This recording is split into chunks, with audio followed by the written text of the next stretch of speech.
They had veterinarians, they had producers, they had the pharmaceutical companies that sell the antibiotics, and basically came to the conclusion there was no problem with the use of antibiotics in animal industry, and it was all a human health problem with the resistance. And they asked me to come on board and help them with the third conference, and I said, I don't think that's quite right. I think animal use of antibiotics plays a role. It may not play a majority role. I do believe the biggest problem we have in human health with antibiotic resistance is in what we call superbugs, generally acquired in a hospital setting, that are resistant to some of the most powerful antibiotics we have because of the use in human medicine. But there are other bacteria, particularly foodborne, like salmonella, that are resistant to several antibiotics at times, and that's probably related to use in the animal industry as part of the animal husbandry practice. And if you get sick with one of those foodborne illnesses that are resistant to antibiotics, you got a problem, particularly if it's resistant to the most important antibiotics for treating that particular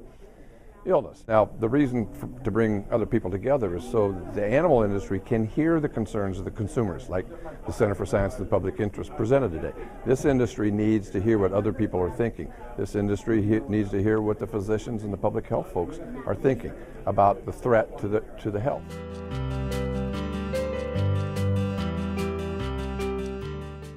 So we wanted media to hear, we wanted consumers to hear, we wanted ag industry to hear each other's thoughts. Somewhere down the road we've got to reach a compromise. We need to get rid of the rhetoric that's getting us nowhere, the inflammatory statements from both sides of the issue.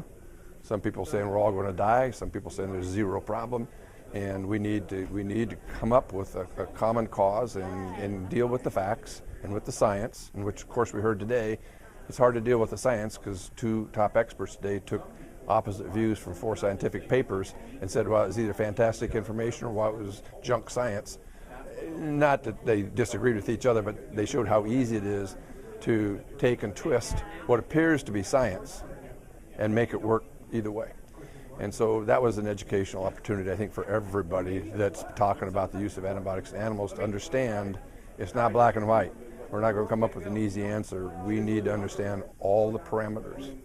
And by the way, we had 3 different consumer groups, consumer advocacy groups here today, and that's the first time they've been at one of these meetings because they hadn't been invited before, quite frankly.